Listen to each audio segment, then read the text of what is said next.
Voilà, nous entamons notre première série d'exercices, la partie pratique dont je vous ai parlé. Bon, déjà, aujourd'hui, on va faire 10 minutes d'exercices. Ces exercices, ce sont des exercices de base. Donc, en fait, juste pour maîtriser la plupart des réflexes de base. Ok.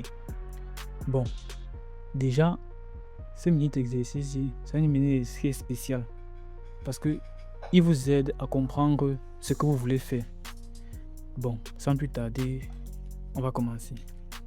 Utilise l'éditeur Mousepad. Je vais lancer défi.sh comme ça. Parce que défi.sh c'est le nom du fichier. On dit partie 1. Crée un seul fichier défi.sh. Pour chaque fichier, écris le code source, ainsi de suite. Donc je vais juste respecter ce qu'il y a dans les exercices. Donc premièrement, tout fichier script bash doit avoir le fameux shebang. /bin/bash. Vous voyez, comme ça. Maintenant, on dit défi numéro 1, le commentaire. Donc comme ça. Dans le commentaire. Donc il peut venir ici dire défi numéro 1, le commentaire. Voilà. On m'a demandé d'écrire un écho qui affiche quand le réseau démarre. Donc je peux faire une copie de ceci. Je viens là, je mets un écho quand le réseau démarre, comme vous voyez. Suivi sur la même ligne d'un commentaire qui explique la commande. Bon. Je peux venir là et mettre un commentaire dit écho. Écho permet juste d'afficher des informations à l'écran. Bon. La ligne suivante. Utilise un écho pour afficher le caractère dièse. Bon. Ça c'est facile. Il fait juste un écho de dièse. Comme ça. Le défi est terminé. Vous voyez, c'est simple. Défi numéro 2, le séparateur de commande. Bon, déjà, ça part du plus basique au plus compliqué. Bon, ça a l'air d'être compliqué, mais pour moi, c'est pas compliqué. Et mes barres pour vous expliquer la plupart de ce qu'on demande. Tout en sachant que j'ai bien dit, ça, c'est des exercices de base. Toute personne devrait faire ça, si c'est sans faute. Continuons. Mais je sais que quelqu'un ne peut pas avoir 10 sur 10 sur tous ces défis. Il y a 10 défis. Donc, je vous recommande de faire tous ces défis. De finir, de m'envoyer peut-être vos codes sources via mon email. Sans utiliser l'IA. Je le rappelle, même moi-même, je ne n'utilise pas d'IA pour faire ce genre de choses. Parce que je tiens à ma carrière. Ok. Bon. Défi 2. Défi 2. Le séparateur de commande. Voilà. En une seule ligne, fais ces 3 choses. Donc, affiche début de l'audit. Donc, écho, début de l'audit. Comme ça. Puis affiche date. Donc, il fait juste une date. Puis, fin de l'audit. Donc, écho, fin de l'audit. Comme ça. Je crois que c'est bon pour le défi 2. Défi 3. Bon, en fait, on veut juste vous permettre de maîtriser comment enchaîner les commandes sur une même ligne avec le point virgule. C'est tout. Le défi 3 vous permet de gérer les points. À quoi ils servent, comment on peut les interpréter. Donc, je peux mettre ici défi 3. Comme ça. Donc, c'est le point.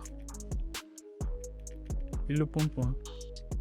Écris 3 commandes qui affichent le répertoire courant, se dépasse vers le répertoire parent, puis revient vers le répertoire de travail. Pour commencer, on va afficher le répertoire courant. Donc, je peux faire un écho. Répertoire courant. Comme ça. Le répertoire courant, si je fais ça, PWD. Comme ça. On peut se dire que comme il y a PWD, ça va forcément marcher. Mais ça va pas marcher. Déjà, le dollar qui est à côté, c'est pour que Echo l'interprète comme une commande et non comme un texte. Si je fais par exemple, je viens là dans mon bac à sable, je fais un écho de répertoire courant, 2 points. Je mets $, PWD. Vous voyez, ça n'affiche rien. Absolument rien. Pour que ça marche, il faut que vous compreniez une notion essentielle. La variable d'environnement du PWD, ce n'est pas le PWD minuscule, mais c'est le PWD majuscule. Donc, on vient juste ici. On met le PWD majuscule. Vous voyez. Donc ici, ça se remplace par PWD comme ça. Et on continue. Donc, on a vu le répertoire courant. Maintenant, on va revenir vers le répertoire parent. C'est C2 point. Donc, C2 point, comme ça. Puis, on va... Puis, on va aller vers le répertoire initial. Bon, en fait, on est dans un répertoire courant. Puis, on part vers le répertoire parent. Puis, on revient vers le répertoire initial. Et pour revenir vers le répertoire initial, on utilise C2 tirets. Comme ça. Donc, répertoire courant, répertoire parent, répertoire initial. Si vous voulez vous l'essayer, ça va marcher. Exercice car, bon, défi numéro 4. Le défi numéro 4 parle de la substitution de commande. Voilà. On nous demande de créer une variable NB processus. NB. Comme ça. Pardonnez-moi, NB underscore processus. Qui va faire quoi? Qui contient le nombre de processus lancés par ton utilisateur. On lui donne un indice. La commande PS avec l'option "-u", avec le user, combiné à WC. Qu'est-ce que ça fait? On ne connaît pas. On vient dans notre bac à ça. On fait d'abord un PS. Désolé, c'est PS minuscule. Là, on nettoie. PS. PS. Vous voyez. Maintenant, si on fait un PS -u de user, tada! En fait, ça affiche la plupart des processus utilisés. Bon, déjà, on peut venir là. Notre utilisateur, c'est bash. Si on fait PS -u de $, ici j'ai mis de $bash. Bash comme ceci. Ça affiche tous les processus utilisés par l'utilisateur bash. Donc, ça veut dire que ceci affiche tous les processus utilisés par tous les utilisateurs du système. C'est pour ça que c'est beaucoup. Vous voyez. Et ça affiche un nombre de processus. Maintenant, le rôle du WC va juste les compter.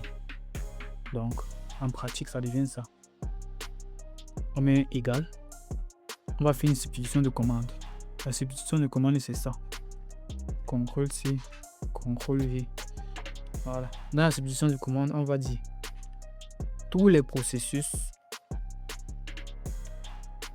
de tous les utilisateurs. Bon, de la plupart des utilisateurs de ma session actuelle. Je veux que tu les comptes avec WC. Donc, world count. -S, c'est pour que tu les comptes en ligne. Donc, en fait, cette commande ici va récupérer le nombre de processus. Parce que PS va afficher la liste de processus, comme vous l'avez vu ici. Et WC-L va les compter. Et si vous voulez, on prend la commande. On vient la mettre ici. Comme ça. On appuie Entrée. Ça va afficher le nombre de processus. Vous voyez, 84. C'est comme ça. Donc on vient ici, après on fait un écho pour afficher ce message ici. Bon, puisque c'est la suite de l'exercice. Le nombre de processus actifs est X. Donc écho. Le nombre de processus actifs, au lieu d'être X, il sera plutôt, on va mettre une variable là. $nombre de processus. On va mettre ça ici. Vous voyez, $nombre de processus. On a fini l'exercice. Comme ça. Défi numéro 6. Bon, en fait, je crois que j'ai sauté. Défi numéro 5. Défi numéro 4. J'ai sauté défi numéro 4. Ça, c'est le défi numéro 5. C'est pas grave. Défi numéro 5. On fait le défi numéro 4 alors. Défi numéro 4. L'échappement. Bon, on va maintenir un exercice qui fait dans l'échappement. Comme ça. On nous demandait d'afficher ce message avec un seul écho sur une même ligne. Ok. On vient ici. On fait un écho. Comme ça.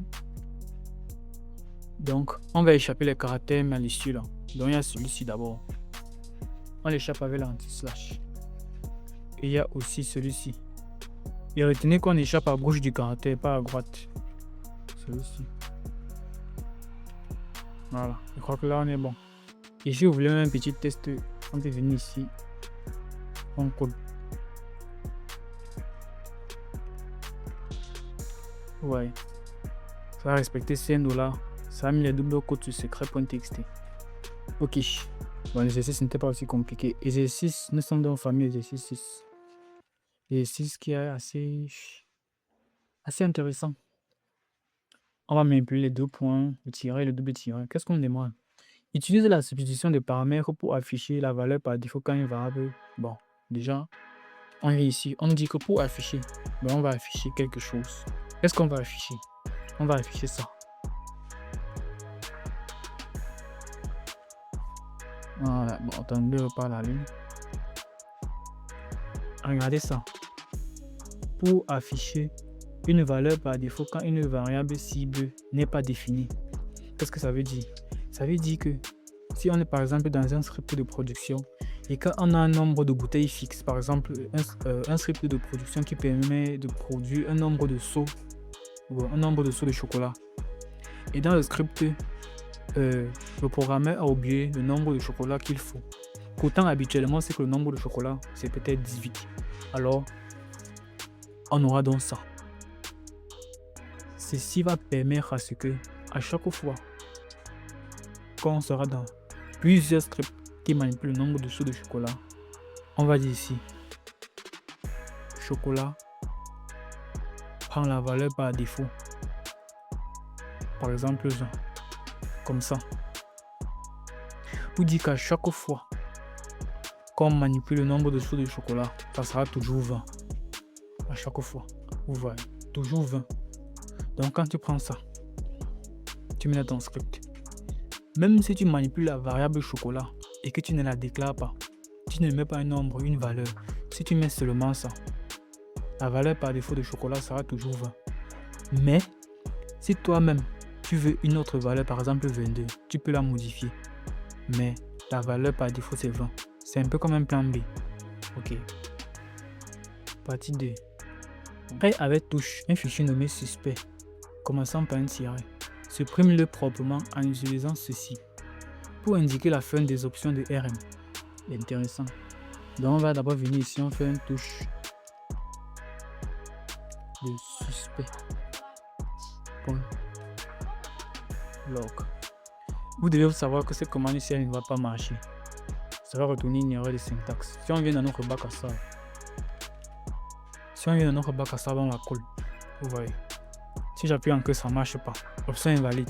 Pourquoi? Parce que ça considère le premier tiret ici comme une option. Vous voyez, c'est comme une option.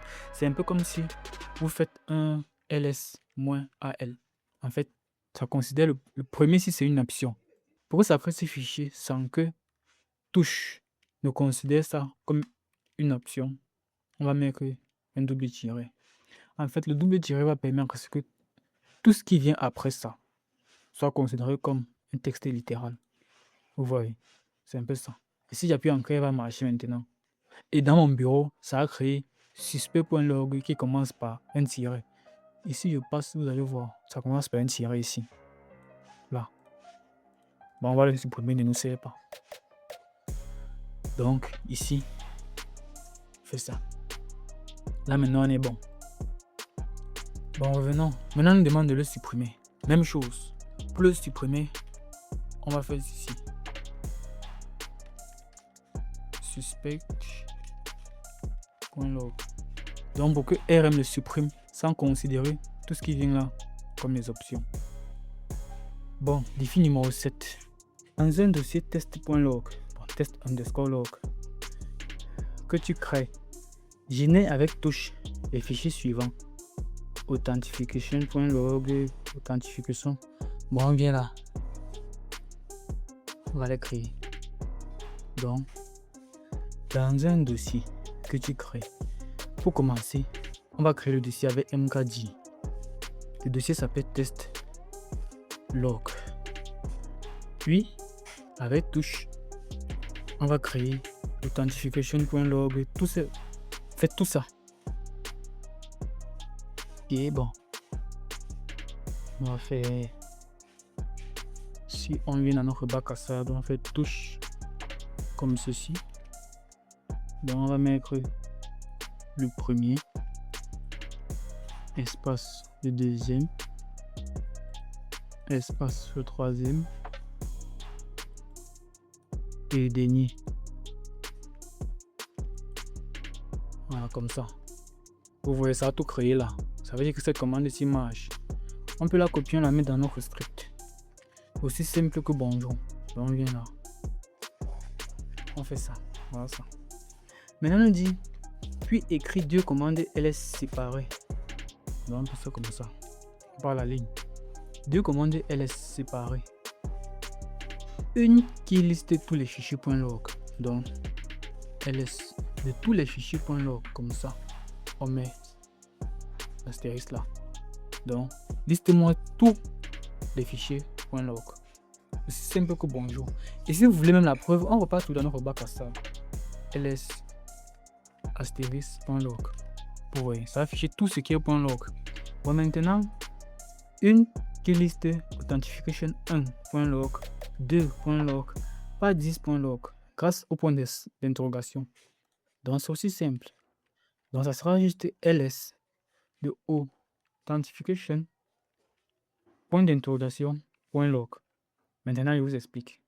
À quoi c'est le point d'interrogation? Ça veut dire, liste-moi tout ce qui est authentification.log suivi d'un seul caractère. Donc, ça va nous faire lister tout ce qui vient avec un caractère après OUTH. Donc, ça sera du genre, ça va lister, vu qu'ici il y a un caractère, ça va lister ça, ça va lister ça, mais ça ne va pas lister ça parce qu'il y a déjà deux. Comme ça. Ça va non plus lister ça parce que ça, ce n'est pas les mêmes caractères. Même si vous voulez, on vient, on liste, on teste authentification .log comme ça. Vous voyez, ça va lister les deux. Et si on met deux points d'interrogation, ça va lister celui qui a uniquement ceux qui ont deux caractères. Donc, comme ça. Ne négligez pas ça. C'est important. Parce qu'à un moment donné, quand vous allez voir, bon, pour ceux qui vont faire admin système et cybersécurité, à un moment donné, il va falloir comprendre les scripts que vos seniors, bon, disons, les anciens ont conçus. Parce qu'on ne va pas juste réutiliser sans comprendre le rôle. Parce qu'il est clair que même moi, à mes débuts, il n'arrivait même pas à comprendre deux lignes d'un script bash. Mais maintenant, ça coule. Et c'est plus cool. Bon, défi numéro 8. Défi numéro 8. Et surtout, apprenez aussi la dactylographie. Saisis sans voir le clavier là. Les vrais développeurs, les grands développeurs, comment on voit la télé là, ils saisissent sans voir le clavier.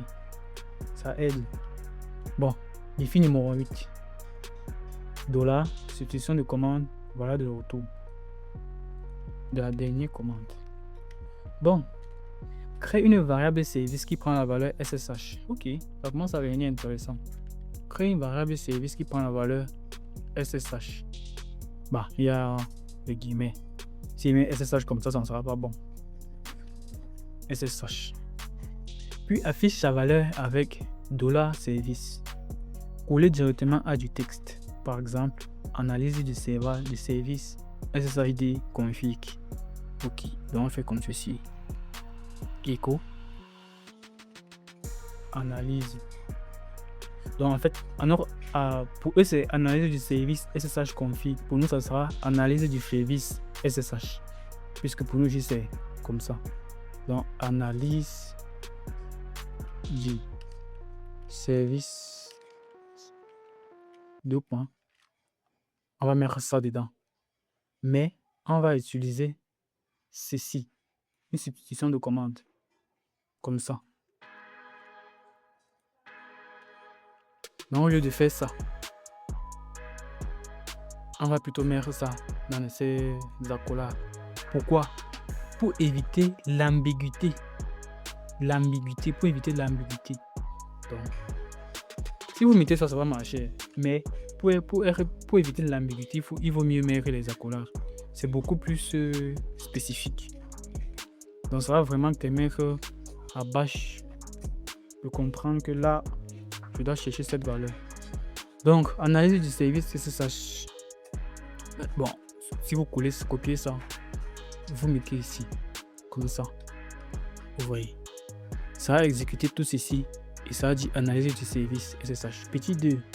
Exécute une commande qui échoue volontairement, par exemple, ls fichier qui n'existe pas, puis affiche immédiatement point d'interrogation. Donc, voici un peu ça. Par exemple, voici mon bureau. Il y a tout ça dans mon bureau. Je vais lister, par exemple, fichier. Bon, on appelle le fichier là, fichier qui n'existe pas. Un fichier qui n'existe pas. Bien évidemment, ça n'existe pas. Vous voyez. Maintenant, on va afficher le code de retour de la dernière commande. Ça doit être différent de 0. Echo, point d'interrogation. Point d'interrogation. Et c'est 2. Vous voyez. Ça veut dire que la commande précédente n'a pas marché. Mais si je fais un ls et je refais un écho de vous voyez, 0. Donc en fait, tout ce qui vaut 0, ça veut dire que la commande précédente a marché. Sinon, elle n'a pas marché. Ça peut être différent de 2. C'est pas seulement 0. C'est pas seulement 2. Donc, on peut venir prendre ça là. On met ça dans notre script. Donc, il y a là, ls, du fichier qui n'existe pas. Pour ne pas réécrire. Parce que écrire c'est bien, mais pas besoin. Donc, je reviens là. Et je mets aussi écho du point d'interrogation. Comme ça. Bon, déjà, à quoi ça sert dans la vraie vie? Par exemple, vous êtes dans un test d'intrusion. Oui. Vous êtes sur une machine distante. OK. Vous lancez une commande. Il y a ce qu'on appelle des commandes qui, disons, vous ne pouvez pas facilement voir le code de sortie. Parce qu'il y a, quand vous accédez à des machines, dans par exemple un CTF, il y a des shells qui ne sont pas stables. Donc, le genre de shell que vous tapez 2-3 commandes, et puis bam, le shell est perturbé. Vous tapez par exemple un CD ou un ls, ça ne marche pas. Du coup, votre examinateur vous dit, vous avez droit à 2 commandes, mais la deuxième commande doit retenir un code d'erreur pour voir si la première a marché. C'est le bijou qui vous aide à faire ça. Vous voyez. Donc c'est un peu ça. Exécute une commande. Bon, défi numéro 9, l'avant-dernier. Vous voyez. Passe WD, on commence déjà à devenir des chapeaux blancs. Défi numéro 9. Défi. Ah, et à propos, s'il y a une erreur de ma part, vous pouvez signaler en commentaire. Je suis très actif en commentaire. Utilise un pipe pour compter le nombre de lignes que contient etc passe WD. À mes débuts en scripting bash, si tu me demandais de faire ça, j'allais te regarder avec les yeux. Non, mince. Donc, utilise un pipe pour compter le nombre de lignes de 4 etc passe WD. Pour d'abord afficher les informations de etc passe WD. Étant donné que etc passe WD c'est un fichier. En fait, le fichier responsable des mots de passe. Parce qu'il y a ça, il y a etc/shadow. Mais bon, ce n'est pas le sujet de la journée. /etc passe WD. Comme ça. Bon, maintenant, je vais dire le résultat là que ça va m'afficher. Compte-moi ce qui s'affiche en nombre de lignes avec le WCL, comme ça. Si je viens là dans mon bac à sable et je fais un copier-coller, ça me dit que etc passe WD à 56 lignes. Et effectivement, si je n'ai pas regardé et que j'essaie de compter, si vous regardez bien, ça sera un truc comme 56 lignes. Bon, moi j'ai la flemme de compter ça, mais ça sera un truc comme 55 plus 1. Je sais pas, mais je crois que WC incrémente. Mais bon, ce n'est pas le sujet. Petit 2. Redirige la sortie de Wamai et de date vers un fichier rapport txt. Ok. Donc, on va faire un Wamai. Si vous ne savez pas, Wamai, ça permet de connaître qui suis-je. Donc, qui est l'utilisateur actuel. Donc, si on vient dans notre bac à sable, vous voyez, l'utilisateur actuel est Bash, c'est ici. Bon, Wamai et ensuite date. Bon, on va utiliser date. comme ça. Maintenant, on demande de rediriger la sortie vers un fichier rapport. Ça, c'est une redirection qui écrase. C'est pour ça qu'on a spécifié qui écrase. Mais si on fait ceci, ça ne va pas faire la redirection totale des deux commandes. Ça va seulement faire pour date. Donc, il faut qu'on mette les parenthèses pour dire à Bash que redirige-moi la sortie des deux commandes dans un rapport .txt. Et si je fais ça, comme ça, pour voir, et que je fais un cas de rapport, vous voyez, comme ça, tu vois, ça va faire le WAMI, ça va faire le date. Mais si j'enlève les parenthèses, ça va faire le WA, ça ne va pas faire, ça ne va pas rediriger le WAMI, ça va juste rediriger le date. D'accord. Maintenant, ajouter une ligne dans deux chevrons, une ligne supplémentaire sans écraser ce qui précède. Donc, pour ajouter une ligne dans ce fichier sans écraser ce qui précède, on va dire echo. Et on redirige cette sortie vers notre rapport .txt. Si je pas tester ça dans mon bac à sable, je vais me tester comme ça. Et j'ai fait un cadre de rapport. Vous voyez, sans supprimer. Si je mettais un seul chevron comme ça, ça allait supprimer tout ce qui était là et mettre seulement ça. Bon, le dernier défi, la vidéo est assez très longue. Écrit en une seule ligne, en combinant ceci, ceci et ceci. Qui teste si le rapport existe. D'accord, je supprime d'abord le rapport. Bon, on va essayer d'abord de vérifier si le rapport existe. Pour vérifier si le rapport existe, utilisez des chevrons comme ça. Voilà. Pour vérifier si ça existe, on utilise la commande -f. Donc, et on met le nom de notre fichier. Dans rapport.txt. Ça va dire est-ce que le fichier suivant existe. Ce n'est que le rôle du -f. Est-ce que le rapport.txt existe? C'est tout. Si oui, alors tu me fais ceci. Je vous explique. Si le rapport existe, ça veut dire que ceci retourne vrai. Maintenant, on a un et.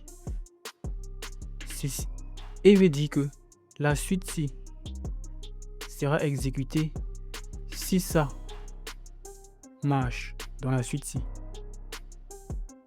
Sera exécuté la suite ci. Bien que le echo poison sera exécuté uniquement si ça marche. Maintenant, si ça ne marche pas, alors c'est ça qui est exécuté. C'est un peu ça. Bon, on va enregistrer CTRL S. CTRL S. Et on va essayer d'exécuter. Bon, on va supprimer tout ceci. Voilà. Bon. On va faire un clair. Un ls. On attribue les droits. Plus X. Dans les droits d'exécution. À défi.sh. On va essayer d'exécuter pour voir s'il y a les erreurs ou bien s'il y a des trucs à modifier. Voilà. Vous voyez notre code a marché. Scan le réseau démarre, on a un fichier NDS, début de l'audit, date. En fait, on n'a pas de message d'erreur. Parce que si on avait des messages d'erreur, vous voyez. LS, impossible d'accéder au fichier qui n'existe pas. Bon, en fait, c'est ce qu'on nous a demandé de faire. Et ça là, ça marche uniquement si ici on a 2. Si on avait 0, ça veut dire qu'on devait avoir un problème dans notre code. Voilà. Analyse de service SSH. Bon, en fait, tout a marché. Le rapport est présent. Vous voyez. Le rapport est présent. Maintenant, pour que le rapport soit manquant, ce rapport ici, je peux venir dans mon code source. Comme ça. Avant d'afficher ça, je fais un RM du rapport. Un RM du rapport.txt. Comme ça. Ça va supprimer le rapport. Et c'est rapport manquant qui va s'afficher. Fais un CTRL S. Donc comme ça. Oui. Voilà ça. Rapport manquant. Commande introuvable. Vous voyez. C'est comme ça.